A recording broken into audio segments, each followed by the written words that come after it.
Hello friends, मैं doctor Ranu Patidar. तो friends, आज हम बात करेंगे एक बहुत ही कॉमन प्रॉब्लम के बारे में कि मेरे पाँव में सूजन क्यों आती है। तो पाँव में सूजन आना एक बहुत ही कॉमन प्रॉब्लम है। तो आज हम जानेंगे कि पाँव में सूजन आने के कारण क्या क्या होते हैं। तो कुछ सवाल हैं जिनके जवाब आपको पता होना चाहिए। नंबर 1 कि ये स्वेलिंग एक पाँव में है या दोनों पाँव में, और नंबर 2 कि ये स्वेलिंग धीरे धीरे आई है या फिर एकदम से आपके पाँव में आई है, और नंबर 3 कि ये स्वेलिंग दर्द के साथ है या फिर बिना दर्द के साथ, और नंबर 4 सवाल है कि पाँव में स्वेलिंग के साथ साथ आपको कोई दूसरे सिम्टम भी हैं क्या। तो पाँव में स्वेलिंग के अलावा कुछ अदर सिम्टम्स लाइक आपको पाँव में स्वेलिंग होने के साथ साथ यूरिन की मात्रा कम हो गई है, या फिर आपको सांस फूल रही है, या फिर आपको पीलिया हो गया है, यानी बॉडी में आपको पीलापन नजर आ रहा है। तो ये 4 क्वेश्चन है जो कि आपको पता होना चाहिए। तो जब भी आपको पाँव में स्वेलिंग आए तो आपको हमेशा इन 4 क्वेश्चन को ध्यान में रखना है। तो जब बॉडी में स्वेलिंग आती है तो इसे हम एडिमा कहते हैं। तो जब बॉडी में एक्स्ट्रा वाटर एक्यूमुलेशन हो जाता है, यानी बॉडी में पानी की मात्रा बढ़ जाती है, तो इसे हम एडिमा कहते हैं। तो इसमें चेहरे पे स्वेलिंग आ सकती है, आंखों के आसपास पफिनेस दिख सकता है, आपके पाँव में सूजन आती है। ये एक्चुअली बॉडी में एक्स्ट्रा वाटर इकट्ठा होने के कारण होता है। तो ये स्वेलिंग ट्रांजिएंट भी हो सकती है, यानी कुछ समय के लिए भी हो सकती है। जैसे कि आपने कभी एरोप्लेन से या फिर ट्रेन में सफर किया हो और लंबा सफर हो, तो जब आप अपना सफर से उतरते हैं उसके बाद आपके पाँव में स्वेलिंग दिख सकती है। या फिर आप सवेरे से बहुत लंबे समय खड़े रहते हैं या फिर बहुत लंबे समय तक खड़े खड़े काम करते हैं, तो इस कंडीशन में भी आपके पाँव में स्वेलिंग हो सकती है, और इसे हम ट्रांजिएंट स्वेलिंग कहते हैं। और ट्रांजिएंट स्वेलिंग अपने आप थोड़े समय बाद ठीक भी हो जाती है।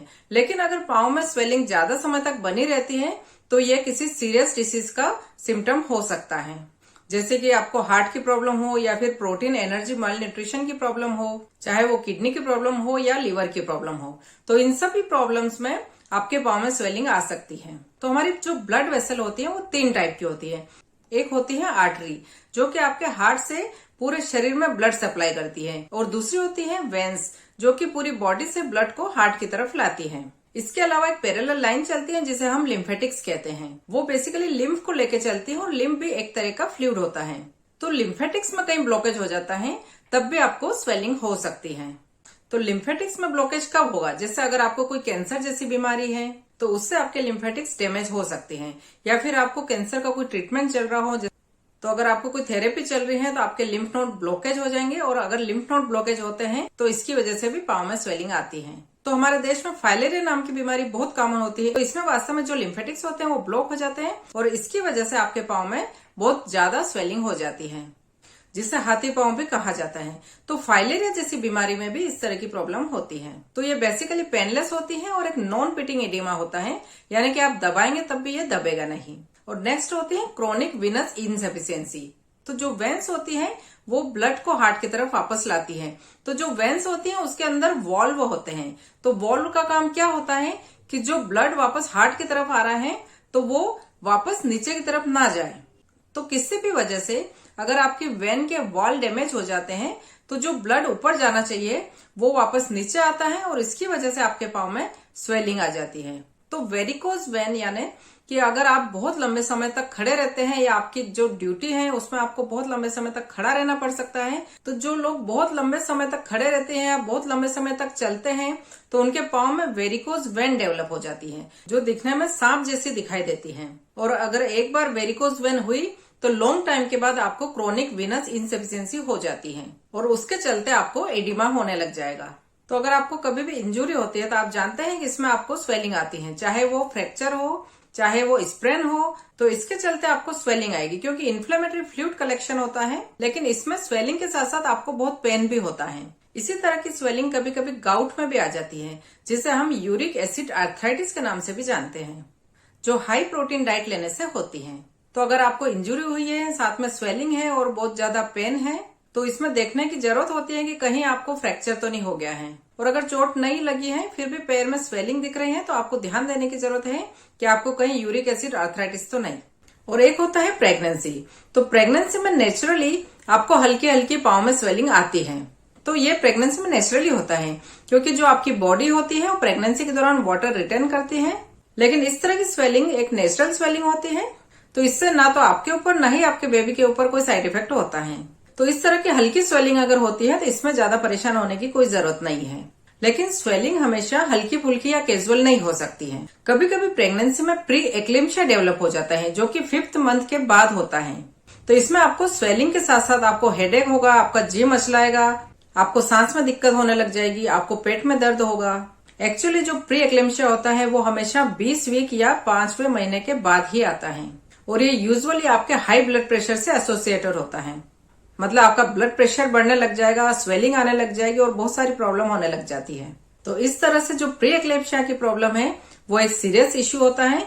ये आपके किडनी को भी डैमेज कर सकता है। तो अगर आपको प्री एक्लेम्पशिया के सिम्टम दिख रहे हैं तो आपको तुरंत अपने गायनेकोलॉजिस्ट को दिखाना चाहिए। तो जब भी आपको स्वेलिंग आती है तो सबसे पहले दिमाग में आता है कि कहीं मेरी किडनी तो नहीं खराब हो रही। तो ये बात बिल्कुल सही है कि अगर आपको कोई किडनी की प्रॉब्लम है तो वो पानी को रिटेन करेगी और इस वजह से आपको बॉडी में स्वेलिंग आएगी। तो जो प्राइमरी किडनी डिसीज है जैसे नेफ्रोटिक सिंड्रोम, नेफ्राइटिस या क्रोनिक किडनी डिसीज, इन सभी केस में आपको बॉडी में स्वेलिंग आती है। कभी कभी किडनी डिसीज डायबिटीज जैसी बीमारियों में भी देखी जाती है, और किडनी की प्रॉब्लम हाई ब्लड प्रेशर की वजह से भी होती है।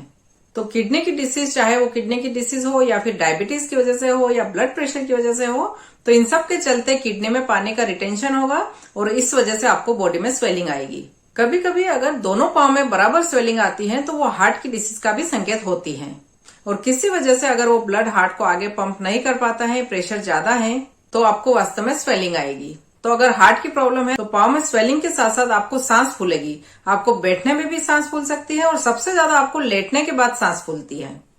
तो आपको सतर्क होना चाहिए कि आपको हार्ट की बीमारी के संकेत हैं। कुछ लीवर की बीमारियां हैं जिसमें भी आपको स्वेलिंग आने की संभावना है, जैसे सिरोसिस लीवर, हिपेटिक फेलियर। तो जितने भी लीवर की बीमारियां हैं, जैसे ज्यादा अल्कोहल लेने से होती है, हेपेटाइटिस बी या हेपेटाइटिस सी से आती है, ये सभी डिसीज अल्टीमेटली लीवर सिरोसिस करती है। तो लीवर सिरोसिस में भी आपकी बॉडी फ्लूइड रिटेन करेगी और आपको पाँव में स्वेलिंग आती है। तो अगर आपको फैटी लीवर लंबे समय तक रहा तो वो भी लंबे समय के बाद आपको लीवर सिरोसिस करवा सकता है। और अगर आपको हल्की सी स्वेलिंग लगातार बनी हुई है तब भी आपको ये देखने की जरूरत है कि कहीं आपको थायराइड की प्रॉब्लम तो नहीं है। अगर आपको हाइपोथायरॉइडिज्म है, यानी आपके थायराइड हार्मोन कम बन रहे हैं, तो उस कंडीशन में भी आपको पाँव में स्वेलिंग आएगी, आपको भूख कम लगेगी, आपका वेट बढ़ेगा और आपको ठंड ज्यादा लगने लगेगी। तो आपको ये भी देखने की जरूरत है कि पाँव में स्वेलिंग होने के साथ साथ ये भी लक्षण अगर आ रहे हैं तो आपको एक बार थायराइड का चेकअप जरूर करवा लेना चाहिए। और अगर आपको सिर्फ एक ही पाँव में स्वेलिंग आई है, उसमें दर्द भी है, और अगर आपको इंजरी की हिस्ट्री है या फिर इंजरी की हिस्ट्री नहीं है, तो आपको 4 चीज करने की जरूरत है: rest, ice, compression and elevation. तो अगर आप ये 4 चीजें करेंगे तो इससे आपकी स्वेलिंग कम होगी और आपका पेन कम होगा। चाहे ये स्वेलिंग फ्रैक्चर की वजह से हो या स्प्रेन की वजह से हो, किसी भी वजह से हो, अगर आप ये 4 चीज करेंगे तो इसकी वजह से आपकी स्वेलिंग भी कम होगी और आपका पेन कम होगा। जैसा कि मैंने पहले भी बताया कि अगर आपने लंबे समय तक ट्रेवलिंग करी है और उसकी वजह से स्वेलिंग आ गई है और आपको जूते पहनने में भी दिक्कत आ रही है, तो ऐसे केस में आपको थोड़ी वॉक करने की जरूरत है, क्योंकि आप वॉक करेंगे इससे आपकी मसल्स में कॉन्ट्रेक्शन होंगे और जो ब्लड का सर्कुलेशन प्रॉपर होने लग जाएगा और स्वेलिंग डिसअपियर हो जाएगी। और कुछ दवाइयां भी हैं जो कि आपके पाँव में स्वेलिंग ला सकती है। तो जैसे ब्लड प्रेशर की दवाई है, स्पेशली कैल्शियम चैनल ब्लॉकर, इसकी वजह से भी पाँव में स्वेलिंग आ सकती है। और कुछ डायबिटीज की मेडिसिन है, वो भी आपको पाँव में स्वेलिंग ला सकती है। तो आपको ये भी ध्यान रखना है कि कहीं दवाइयों की वजह से तो नहीं आपके पाँव में स्वेलिंग आ रही है। तो जो डायूरेटिक्स होते हैं वो यूरिन की मात्रा को बढ़ाते हैं और इस तरह से बॉडी में पानी कम होगा। लेकिन बेसिकली पहले आपको अपनी प्राइमरी डिसीज को ट्रीट करवाना चाहिए। जैसे कि आपको कोई लीवर प्रॉब्लम हो, थायराइड की प्रॉब्लम हो, तो पहले उनका ट्रीटमेंट होना जरूरी है जिनकी वजह से स्वेलिंग आ रही है। या फिर कोई दवाई लेने की वजह से आ रही है तो उस दवाई को बंद करने की जरूरत है या फिर चेंज करने की जरूरत है। तो इसके लिए आप अपने डॉक्टर से कंसल्ट करें। तो अगर आपको पाँव में स्वेलिंग है तो आपको अपनी डाइटरी हैबिट भी चेंज करनी होगी। नंबर 1 कि आपको नमक की मात्रा को एकदम कम करना है। लो सोडियम डाइट हमेशा हेल्प करती है। तो आपको ये भी देखना जरूरी है कि अगर आप 3 लीटर पानी पी रहे हैं लेकिन आप 1 लीटर ही यूरिन पास कर पा रहे हैं, तो आपको ये देखने की जरूरत है कि आपको यूरिन का आउटपुट कितना है और उसी के अनुसार आपको पानी का इंटेक लेना है, जिससे कि अननेसेसरी बॉडी में पानी का रिटेंशन ना हो पाए। नंबर 3, आपको अपनी डाइट में प्रोटीन को बढ़ाने की जरूरत है। अगर ये किडनी की डिसीज के चलते नहीं है तो एक होता है हाई प्रोटीन डाइट, लो सोडियम डाइट और वाटर बैलेंस। तो ये आपको पाँव में स्वेलिंग कम करने में हेल्प करेंगे। तो जैसा कि मैंने बताया कि पाँव में स्वेलिंग के बहुत सारे कारण हो सकते हैं। या तो प्रेगनेंसी में है तो वो नॉर्मल है, या फिर आपने लंबे समय तक जर्नी करी है, ये किसी चोट लगने की वजह से हो सकती है, या फिर ये गाउट यानी यूरिक एसिड के चलते हो सकता है। लेकिन कभी कभी ये बीमारियों का भी संकेत है। तो जो बीमारियां होती हैं, चाहे वो हार्ट की हो, किडनी की हो, ब्लड प्रेशर की बीमारी हो, या लीवर की बीमारी हो, या थायराइड की बीमारी हो, तो कहीं ये सब बीमारियां तो नहीं है, ये चीज पहले देखने की जरूरत होती है। तो इसके लिए आपको अपने डॉक्टर से कंसल्ट करना है ताकि आपका प्रॉपर डायग्नोसिस बन सके और आपके पांव में स्वेलिंग आने का क्या कारण है वो प्रॉपर पता चल सके, और जो भी आपका डायग्नोसिस बने उसके अनुसार आपका ट्रीटमेंट चालू हो सके। तो फ्रेंड्स, जब भी आपको पांव में स्वेलिंग हो तो आप अपने डॉक्टर से कंसल्ट करें और कौन सी बीमारी है उसको रूल आउट करें और उसके अकॉर्डिंग ट्रीटमेंट लें। तो फ्रेंड्स, मेरे इस वीडियो से आपको पांव में स्वेलिंग के बारे में समझने में हेल्प मिली होगी, तो मेरे इस चैनल को आप सब्सक्राइब जरूर करें। Thank you friends, have a nice day, take care.